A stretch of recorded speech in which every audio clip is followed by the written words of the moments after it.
Okay, everybody, we are going to do our Tuesday readings, and it's going to start with the story of Christianity. And I'd love for you to follow along in your book, pages 90 and 92, 90 through 92.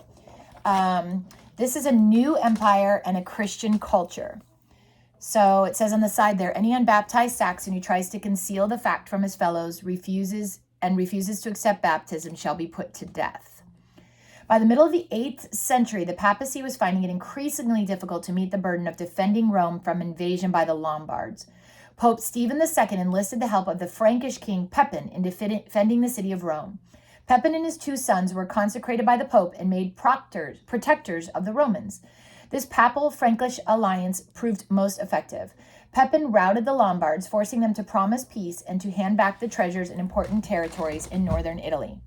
However, it was Charles, his son, who was to become one of the most important figures in the history of Europe. His reputation for culture and justice earned him the nickname of Charles the Great or Charlemagne. A devout Christian, by the time of his death in 814, Charlemagne ruled over much of Western Europe, most of which had converted to the Christian faith. Charles became king of the Franks after Pepin's death in 768. From this time onward, Charles continued in his father's footsteps, pushing the Arabs back into northern Spain, extending his kingdom in the east and converting the Saxons, a pagan tribe living in much of what is now Germany.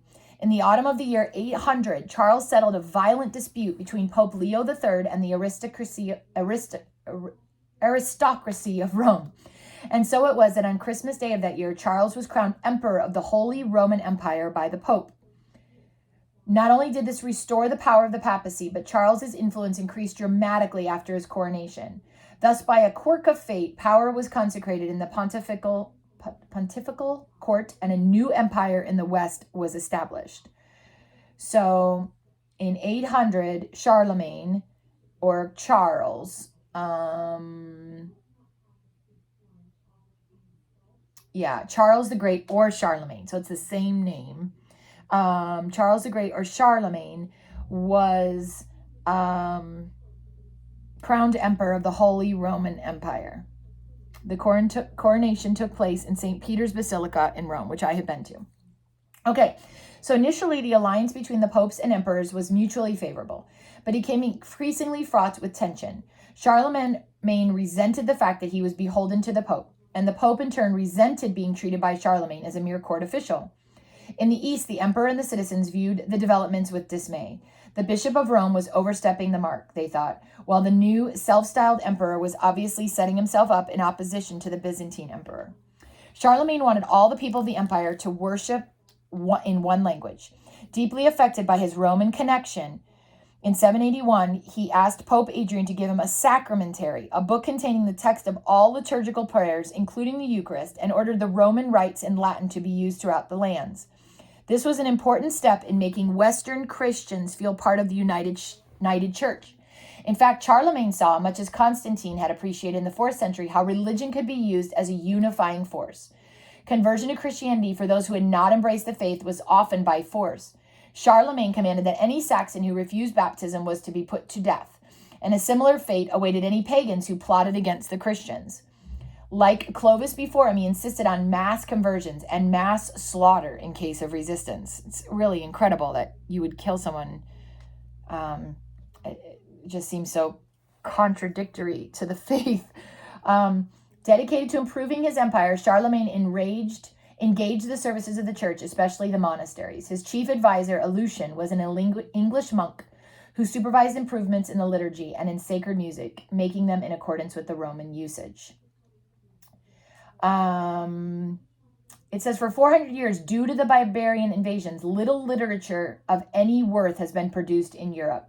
Illiteracy became increasingly widespread, and Greek is no longer commonly understood. So a new script was developed, and spelling was standardized by Lucian and his students as the Emperor's Palace in Aachen. So some of the finest illuminated manuscripts were produced during this period, as Charlemagne recognized the importance of learning, and monasteries and bishops became places of learning. By the end of Charlemagne's reign in 814, medieval Europe was thoroughly Christian. This was an age before television, cinema, magazines, videos, or computers, where the church offered a daily and an annual cycle of stimulation. So there wasn't a lot else to do, right? So you'd go to church every day. Apart from the Sunday Eucharist, feast days with their attendant devotions and processions punctuated the monotonous rhythm of the week. It was on these occasions, too, that the laity was allowed to partake in the Eucharist, communion. Okay, so that is our reading there. And let me just see if there were any questions that I wanted to touch base with you about. Page 90 and 92. Pontifical, that word means relating to the bishop or pope. A sacramentary is an ancient book of the Roman Catholic Church that has the rites of Mass, etc. A talisman is a good luck charm. Thuribles are vessels in which incense is burned. Okay, so another name for Emperor Charlemagne was Charles the Great. He was crowned by the Holy Roman Empire on Christmas Day 800.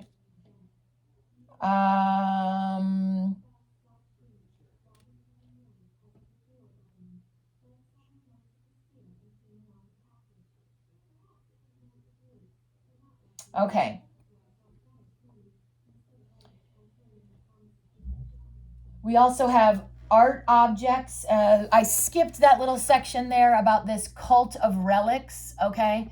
And this was just that they developed art objects that were used in religious observations, and a relic. So after the death of a loved one, and I'm on 91 here, their personal belongings would take on an important sentimental value. We know that at the catacombs in Rome, with what reverence the bodies of the deceased were regarded. As these became places of pilgrimage to honor the martyrs, visitors wished to have small memento of their visit, so they would rub a piece of linen against the tombs of the martyrs. These, in turn, were brought home to relatives. In a superstitious area, such materials gained the power of a talisman or good luck charm. As early as the mid-4th century, elaborate boxes were carved in ivory to house various souvenirs collected from visits to the Holy Land. In the Middle Ages, the cult of relics became indistinguishable from superstition. So this is something we all do too, right? We go to a baseball game, someone touches our shirt or signs something, and it's a good luck charm. Relics never became popular in the East.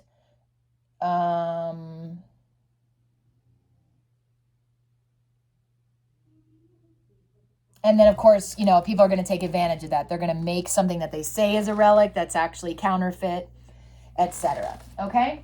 So that's just a little bit on that. And then let us touch base on 64 and 66, which is going to tell us a little bit more about Charlemagne here. Charlemagne crowned emperor.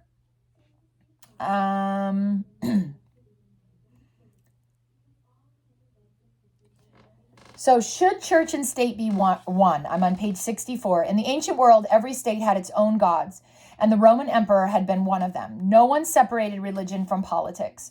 When Constantine converted and brought Christianity to the empire as its favored religion, that connection found its way into the church.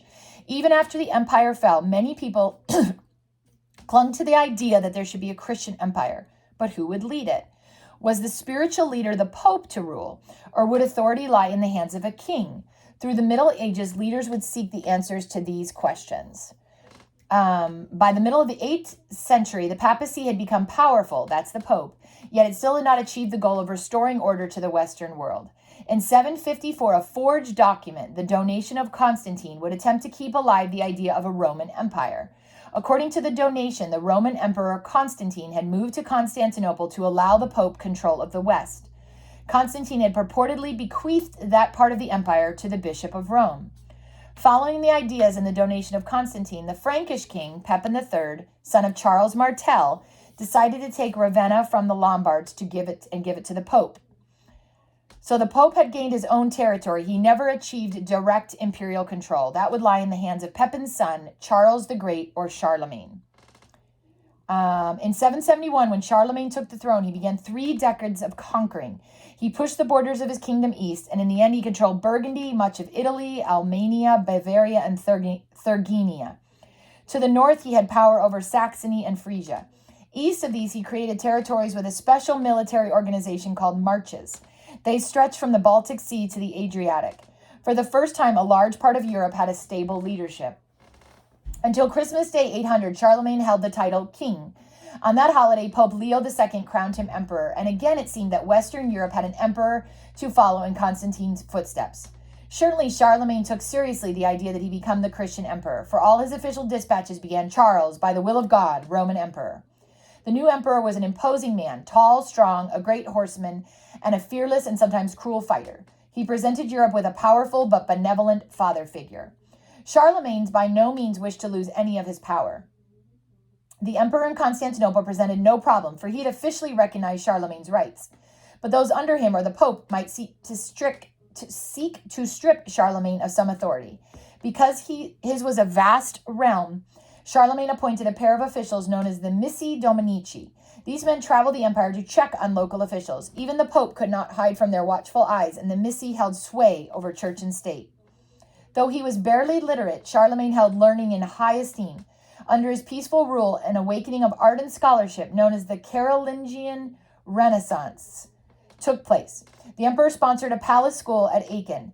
Alucin, a brilliant Anglo-Saxon scholar, was master there. He exhorted his students, "The years go by like running water. Waste not the teachable days in idleness."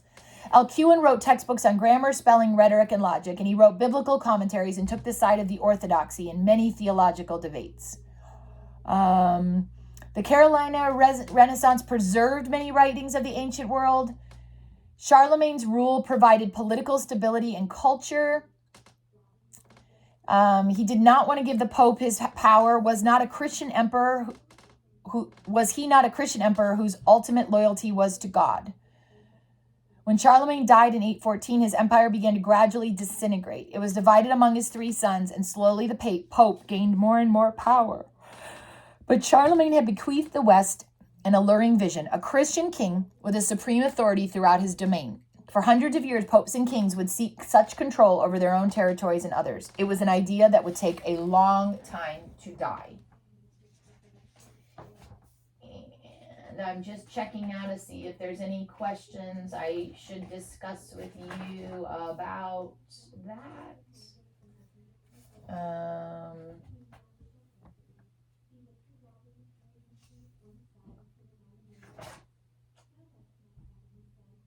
Just note that Charlemagne brought a renaissance of art and scholarship and political stability. I think that's probably the main thing I would want you to take from that. And that is Tuesday's readings.